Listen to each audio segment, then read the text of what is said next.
বিদেশে পাচার করবে, বিদেশে বেগম পাড়া তৈরি করবে, এটার বাংলার জনগণ ছাত্র জনতা দেখতে চায় না। সুন্দর দেশ করার জন্য রাজপথে থাকবো, থাকার জন্য কে কে রাজি আছো?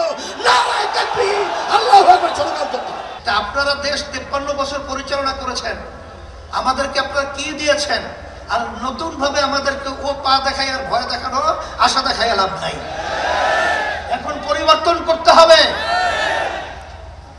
আর যদি এর পরিবর্তনের সুযোগ এখন 5ই আগস্টের পরে ইসলামের পক্ষে যেভাবে তৈরি হয়েছে, 53 বছর ইতিহাসে এত সুন্দর ইসলামের পক্ষে পরিবেশ তৈরি হয় নাই। আমি তোমাদের সামনে আয়াত শরীফ তেলাওয়াত করেছি।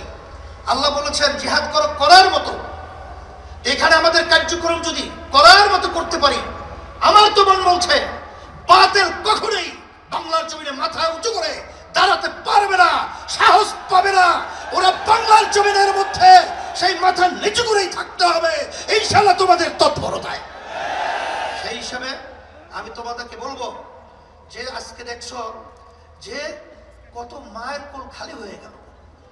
এই মায়ের কোল খালি করার রাজনীতি বাংলার মানুষ আর দেখতে চায় না।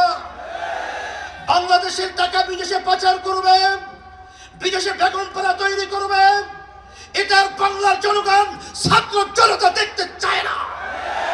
এর পরিবর্তন আমাদেরকেই করতে হবে।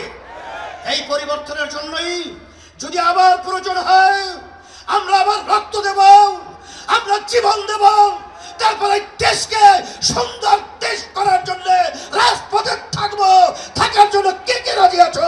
নারায়ে তাকবীর, আল্লাহু আকবার। জনগণ সাথে সাথে আমি বিশেষ করে অন্তর্বর্তীকালীন সরকারকে বলবো, আমাদের যুগ্ম মহাসচিব বিভিন্ন দায়িত্বশীলরা বলেছেন যে আপনারা কোন জনগণের ভোটে নির্বাচিত সরকার নয়, আপনারা হলো গণ অভ্যুত্থান ছাত্র জনতা হাজারো হাজারো মায়ের কোল খালি করার বিনিময় আপনারা ক্ষমতায় এসেছেন। কিন্তু আপনাদের কার্যক্রমগুলো আমরা অনেকাংশে প্রশ্নবিদ্ধ। এটা আমাদের দুঃখ হয়। আপনাদের দুর্বলতা কোথায়? কে কি বলবে তা জানি না। যারা নাকি নির্বাচনের জন্য অস্থির হয়ে গেছে, পিআর নির্বাচন পছন্দ করছেন না, আমি বলবো এখন বাংলাদেশের মানুষ সজাগ হয়ে গেছে।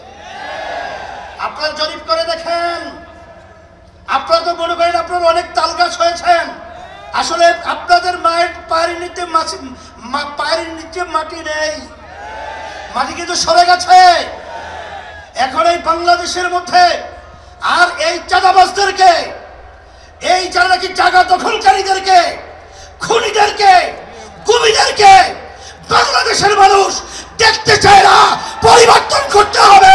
সুন্দর পরিবেশ তৈরির জন্য আমাদেরকে কাজ করতে হবে। এই জন্য আমি বিশেষ করে বলবো, যারা নাকি হাজার হাজার মায়ের কোল খালি করেছে তাদেরকে আবার নির্বাচনে যেটা আহ্বান করছেন, আপনারা কি ইঙ্গিত দিচ্ছেন? এখনো মায়ের কান্না বন্ধ হয় নাই, এখনো মুখের পানি পানি সেই শব্দ আমাদের কান থেকে এখনো সরে নাই। আবু সাঈদের হাত প্রসারিত গুলিবিদ্ধ বুক নিয়ে মাটিতে লুটিয়ে পড়েছে, এখন আমাদের নজর থেকে এখনো সেই স্মৃতি চলে নাই। আর আপনারা তাদেরকে নির্বাচনে আহ্বান করবেন, আবার নির্বাচনে তাদেরকে নিয়ে এসে আপনারা ক্ষমতা দখল করবেন। এ ধোঁকাবাজি বাংলাদেশের জনগণ বুঝে গেছে। তাইলে আমরা বলবো, যারা নাকি বিভিন্ন সময় লক্ষ্য করেছি যে আপনারা সাধারণ ক্ষমা ঘোষণা করেন, আবার কেউ তাদেরকে নির্বাচনে আহ্বান করে, এইসব ধোঁকাবাজি বাংলাদেশের জনগণ এখন বুঝে ফেলেছে। আপনাদের অবস্থান পরিষ্কার করতে হবে।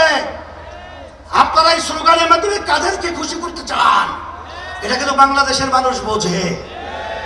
আর এই পাশের আমাদের যে রাষ্ট্র রয়েছে, নিয়ম ছিল বন্ধুত্ব সুলভ আচরণ আমাদের সাথে করবে, কিন্তু তাদের আচরণে আমরা বন্ধুত্ব পাই নাই। তাদের দোষদেরকে খুশি করবেন এবং তাদেরকে নিয়ে আপনারা ক্ষমতায় যাবেন না, এটা কখনই হবে না, আর হতে দেওয়া যাবে না। আর পিআর সিস্টেমের মাধ্যমেই বাংলাদেশে জাতীয় সরকার গঠন হবে। আপনারা কেন চাচ্ছেন না? আপনাদের ভয় কোথায়?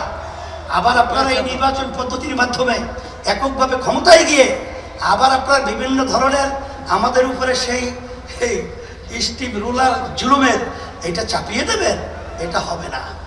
এই জন্য পিআর সিস্টেমে যদি নির্বাচন না হয়, ইসলামী আন্দোলন বাংলাদেশ যুব আন্দোলন কনভেনশন থেকে আমরা ঘোষণা করছি, আমরা পিআর সিস্টেমে ওই নিম্নকক্ষ বলেন উচ্চ কক্ষ বলেন সব সেক্টরেই পিআর সিস্টেমে নির্বাচন হতে হবে।